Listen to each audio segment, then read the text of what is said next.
Hello and welcome back to the Everyday Joy podcast. I'm your host, Ash Owen, and I cannot wait to find moments of joy with you today. Now, we have been having the best time, but if you didn't know, you can actually be a part of all the behind the scenes. You can find out a little bit more about what's been going on. There's photos, there's discussions.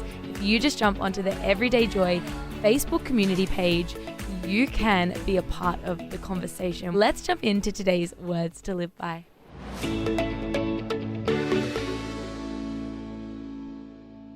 This is John 13:34-35. A new command I give you, love one another. As I have loved you, so you must love one another. And by this, everyone will know that you are my disciples, if you love one another. Luce, we are wrapping up the week. Oh, I've loved it. It's been so It's good. been so enjoyable. I love how honest you have been with everything. There is something about authenticity, about going, God, I've got a bunch of mess. Yep. Help me through this. Yep. And that's just what this week has been all about. That's going, right. We've got things that we're struggling with. Yeah. We've got things that we're working through, like everyone, like every Bible character, like literally every single person has things that they walk through. But, you know, we've spent a lot of the week kind of reflecting on, you know, things that we've walked through, you know, how to remember that God has plans for our lives, you know, how in yesterday's episode we kind of talked about body image and what it looks like to, you know, really give that over to God and love who He's created you to be. And in today's episode, it's a bit more about loving people. Yes. You know, it's about what can we do to reflect the love of God. And I guess when I first hear this verse, I think that, you know, when I have moments of understanding the depths of God's love, which I will never fully comprehend, but when I have small moments of revelation of His love for me, I am almost always humbled to extend love even greater. You know, where I don't feel like extending grace, where I don't feel like extending forgiveness. When I remember how good God has been to me, I can't help but not extend that to other people. And, you know, I think this verse, in the second part, it says, this is how everyone will recognize that you are my disciples. It's maybe the number one way that I've been able to have conversations with people who aren't Christians about God is they go, why are you like this? Like, why are you kind? Why don't you have a bad attitude? And I think we forget, you know, we do talk in the podcast sometimes about, you know, the big things we can do for God, but sometimes we forget it is the little acts of showing love, of consistently being kind, of consistently reflecting the character of God that is what shows people the goodness of God. Yeah, isn't it? It's such a big one, isn't it? This is such a big one. And I love this verse. I've loved this verse for a very long time. And that's because a big part of my life for many, many, many, many decades has been working as a performer in the entertainment industry. So as well as doing radio, I am a singer, and I've been performing in Melbourne for over 20 years. Wow. And I've been a big part of the industry. I've worked on TV, I've hosted TV shows, I've been on stage and theatre and screen and TV shows, a whole bunch of things. And I've loved that industry. And I tell you why I love it, because the entertainment industry is such a hungry, thirsty industry for anything spiritual, for God. They open. It's so true. And I love that. And I loved that I got to be, and there's another verse in the Bible that says this in the Message translation, about giving people a glimpse of a good and loving God. And I always felt like that was my job in the industry, just to be known that I was a Christian, but to show people a glimpse of a loving God. I wanted them to walk away from interactions with me and go, what is different about her?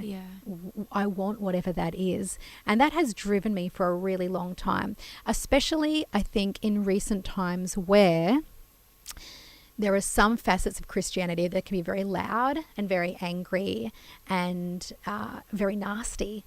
And it really breaks my heart when Christians get a really bad rap in the media. Sometimes it's deserved, sometimes it is not deserved. But I know there's so many different versions of the word Christian, right? And I just want to show a version to people that is so loving, that just shows off God for His love, because He's shown so much grace and mercy in my life. Why would I not extend that to other people? Like, I've got to be an ambassador for His love. I'm not called to be a gatekeeper and decide who gets in and out of God's kingdom. I'm called to just show everyone God and let him do and figure out all the rest of that. And so for me, this verse has driven me for years because I just want to be known for my love. I want people to go, oh yeah, Lucy, she's a Christian. She's so great. She loves people. If you need something, you can go to her. And I love that is, I hope the reputation I've got, you know, I've had friends who aren't Christians go through really tough times and they will call me and they'll say, will you pray for me? Now they don't even understand what that means. They don't get it, but they know I'm a safe place that will carry whatever it is that they need carrying. And I think if we could all be known for our love as opposed to being known for our hate or our judgment or our anger, I think that would be absolutely extraordinary. And I think sometimes we've really got that wrong as a church. I really do. Over time, I see a lot of pain. And I think how incredible if we could just be known for love. My job is to show them God, because if I believe God is big enough and good enough to lead them into a relationship with him, then I can just take my hands off and go, Jesus, take the wheel. You've got this. You've got these people. You care about them more than I even care about them. You know, I've just got to live a great life, be known for my love. And I've got to believe God and the Holy Spirit are big enough to do the rest. Ultimately, you're so right. The Holy Spirit will, you know, be the one to lead people. It's our job to reflect God's character and to love on them. And there's this one friend of mine who isn't a Christian, but she will constantly ask me questions. You know, whenever there's a situation, she's the same. She goes, hey, will you pray for me? Like, you know I need these things. And if in every circumstance I said to her, no, you're doing this wrong. No, you're doing this wrong. She wouldn't have the confidence to come to me to know that I will pray for her, that I will, you know, even not with her, but I will like say, Lord, would you look after her? Would you protect her? And, you know, I think that there is, you know, moments of truth in love, but that's not us, you know, forcing something to someone. And you know when that time is right. Totally. And it's born out of relationship. And that's exactly right. It comes out of a place of love. It comes out of a place of relationship. And, you know, I think that something that I'm really challenged about is we can also say, hey, I love you. You can talk until you're blue in the face. But we need to show love. Like we need to actually do the things that show people the love of Jesus. And, you know, I'm really challenged kind of in this year, you know, I can say that I will pray for someone. I can say that I love someone. But my goal this year is to really reflect it in my action. I want to be someone that will, at the drop of a hat, be the hands and feet of Jesus. That's right. You know, and sometimes I listened to this song this morning and it said, you know, it says a new song called Bless God or I'll Bless God or something like that.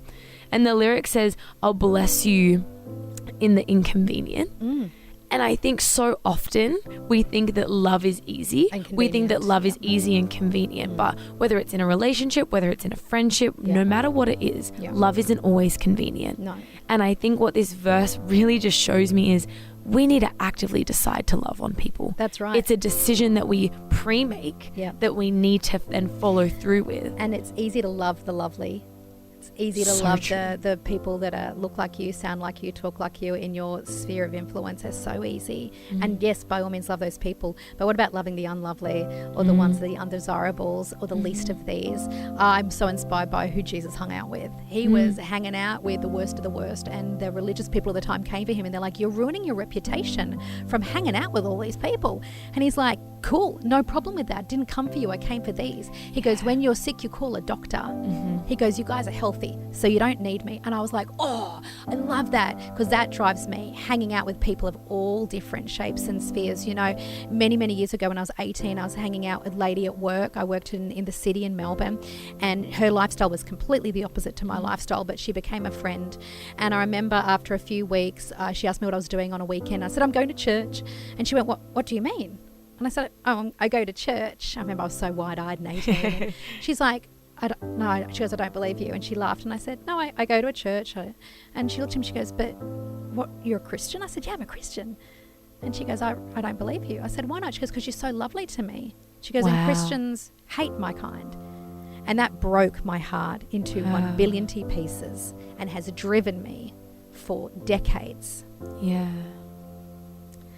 It has driven me, and it is why I'm really passionate about the entertainment industry. It's why I'm really passionate about people who are not generally welcomed into church or don't feel like they have a place in church at the moment. I just love going, hey, you know what? I'm just going to show the love of Jesus to people. And you know what? Jesus hung out with people who were questionable at the time, and it was it was big enough for him, and he was like, it's okay, you know, I'm going to be here for those people. And that's what has driven me, just being known for my love of people because of the great love and grace that God has shown me. Yeah, Luce, that's so beautiful.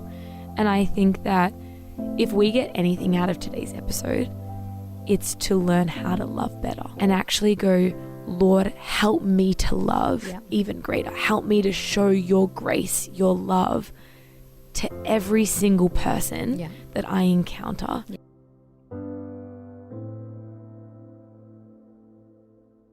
John 13, verse 34 to 35. Jesus said, love one another in the same way I loved you. This is how everyone will recognize that you are my disciples, when they see that you have love in your hearts for each other. It is a choice to love in every circumstance. It is a choice to love when we don't feel like loving. It is a choice to love when we don't think someone deserves it. But the incredible thing is that Christ extends his love to us daily, even in moments where we definitely don't deserve it. In Romans 8, verse 38 to 39, it says God's love is not based on what we do, but on who he is. His love is unchanging, unwavering, and unconditional.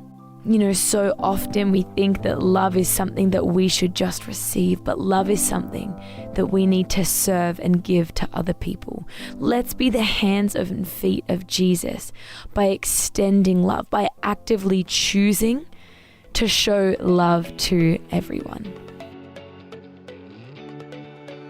Thank you so much for tuning in to this week's episodes of the Everyday Joy podcast. I hope that you got so much out of today's episode and that we can step into our weekend showing love, grace, and compassion to all those around us. I pray that you're able to find moments of joy, and I cannot wait to chat to you next week.